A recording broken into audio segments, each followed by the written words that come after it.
Hello friends, welcome to our YouTube channel. આજે મિત્રો આપણે માહિતી મેળવીશું. મનપામાં 1456 મંજૂર જગ્યા છતાં 779 જગ્યા ખાલી. અનેક ખાલી જગ્યાઓ માટે અરજી ફોર્મ મંગાવ્યા, પરંતુ હજુ સુધી તેની પરીક્ષા લેવામાં પણ ઠેકાણા નથી. તો ભરતી તો કોણ ક્યારે થશે તેની કોઈ જાણ નથી. જૂનાગઢ મનપાના મંજૂર થયેલી જગ્યા સામે પૂરતી ભરતી ન કરાઈ હોવાથી લોકોની કામગીરીની અસર પડી રહી છે. સાથે અનેક અધિકારીઓ એક કરતાં વધુ શાખાનો ચાર્જ સોંપાયો હોય તો તેનું કારણ પણ વધી જાય છે, ભારણ પણ વધી ગયું છે. બીજી તરફ અનેક જગ્યાઓ માટેની ભરતી કરવા માટે અરજીપત્રકો મંગાવે છે અને અરજીપત્રકો ભરાઈને પણ આવી ગયા છે.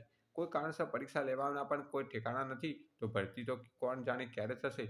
એટલે ઓછા સ્ટાફમાં અને ઇન્ચાર્જથી ગાડું ગબડાવાય છે, જેના કારણે લોકોની અનેક સમસ્યાઓનો સમયસર નિકાલ થતો નથી.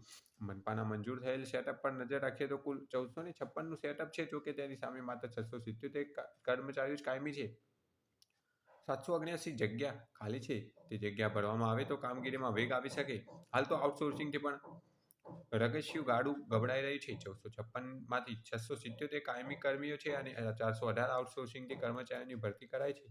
તેમ છતાં બંને મળીને પણ 1095ની સંખ્યા થાય છે. આમ હજુ પણ 361 કર્મચારીઓની ઘટ ગણી શકાય છે. ત્યારે આઉટસોર્સિંગના બદલે તમામ બાકી 779 જગ્યા પર કાયમી કર્મીઓની ભરતી કરવી જોઈએ.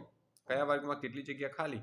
વર્ગ 1માં મંજૂર થયેલ જગ્યા 5ની સામે 3 કાયમી છે અને 2 ખાલી છે. વર્ગ 2માં મંજૂર થયેલ 13ની જગ્યાની સામે 6 કાયમી છે અને 7 ખાલી છે.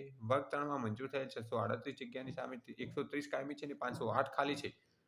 વર્ગ 4ના મંજૂર થયેલ જગ્યા 800 છે, જેમાંથી કાયમી 538 છે અને 262 જગ્યા ખાલી છે.